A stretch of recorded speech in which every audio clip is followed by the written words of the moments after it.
pretty hard not to. Okay, Aaron is our 197-pound champion this evening. Aaron, can you just get us started with some general comments about your championship match?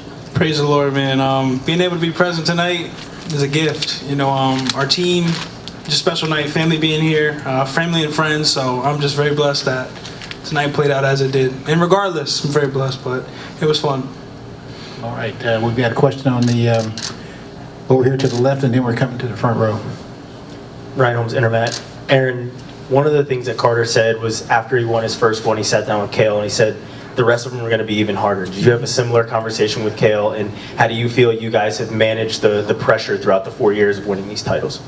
Yeah, you know, I didn't have a similar conversation with Coach Kale, but I think that's kind of like, it's truth, you know. I think, but one thing I talked about with Coach Kale before this tournament, so different conversation, but like a target, right? And God always molds you for those things. But my whole life I've kind of had a target, whether it was just being in Maryland, and then I got known a little bit in the national stage. So it prepares you for it, you know. And I just look at it like that way. Like I've always had a target. So not just me going for a fourth title, but I've always had a target on my back, regardless. So yeah, we kind of had that conversation. You know, I think just that's the truth. You know, it's nothing different when you've had a target on your back your whole life. So Let's come to the front row.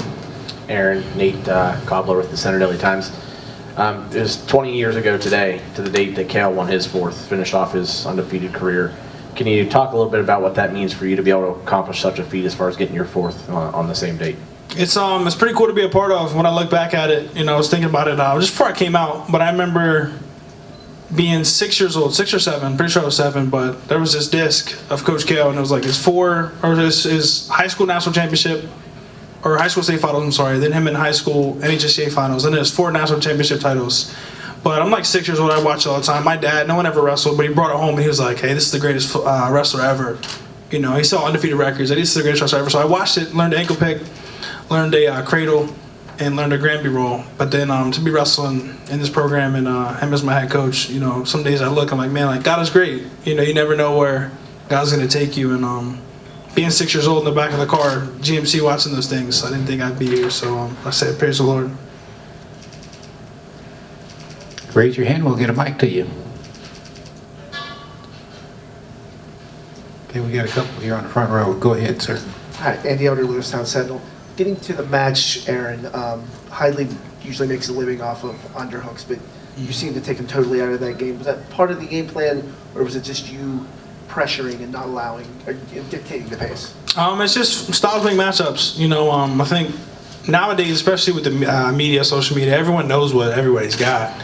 You know, people know I underhook, people know he underhooks. It just happens to be that he's right leg lead, righty underhook, I'm lefty, lefty underhook. So one of us is going to get to it, you know, so I don't think it was something like that. I just think I was looking to get to mine, and he got to his, I think, twice. But yeah, we just both like that technique, so.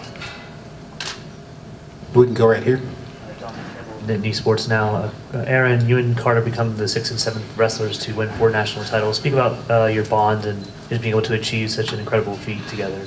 It's pretty cool. You know, looking back, I said when we first came in, you know, just seeing the growth in both of us, but, you know, having someone else to be a part of that journey and do it with is a lot of fun. So, yeah, we're blessed.